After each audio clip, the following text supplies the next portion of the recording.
Hi, first grade. Today I wanted to talk to you about how to add shadows to our Wayne Thiebaud project.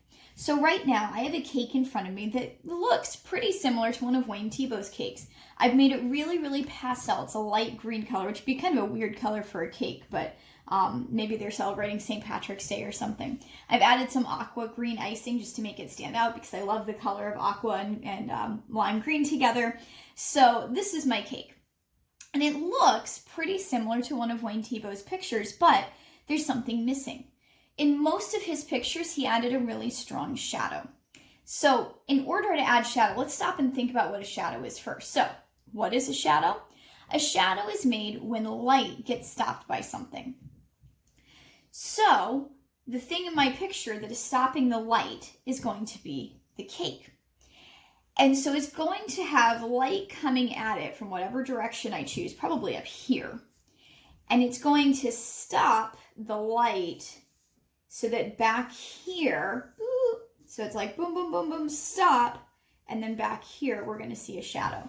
So in order to add your shadow, you need to figure out where the light is coming from. Maybe it is coming from here, from the top.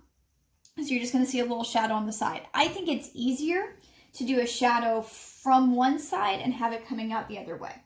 So I'm going to look in my handy dandy crayon box. We're going to do a brown shadow today. So if my light is coming this way, it means that this part of the cake stops the light here. And there's going to be light coming this way because it's the same direction. So I'm not going to add my shadow here. I'm going to add it on the other side of where I decided my light was coming from. And then I'm going to make a half loop right about here. Now, so do you see my shadow loop? The reason this is a loop is because the part of the cake that's blocking the light is a circle. If this was a square, if we'd done a square cake, it would have been a square box back here. But right now, it's just a circle. So I'm just going to color this in. And I can make my shadow pretty dark or pretty light.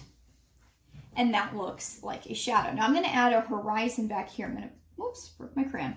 I'm going to make my cake look like it's on a shelf a little bit more so that it's got some definition. I'm going to add darker liner on the bottom of my cake as well, just to make that look a little bit more shadowy. So when I do my shadow, depending on how high up the light is, the longer or shorter my shadow is going to be. So if my light was coming from here, more of the cake would be blocking light, and so it'd be a longer shadow. If it's coming from really up high, it's going to be a shorter shadow. I imagine that there's a great big light shining on the cake here. So all we're seeing of this shadow is like this part of the cake. Does that make sense? So you're just going to add a little loop. It's like a half, like a C, a really skinny C, and then fill it in.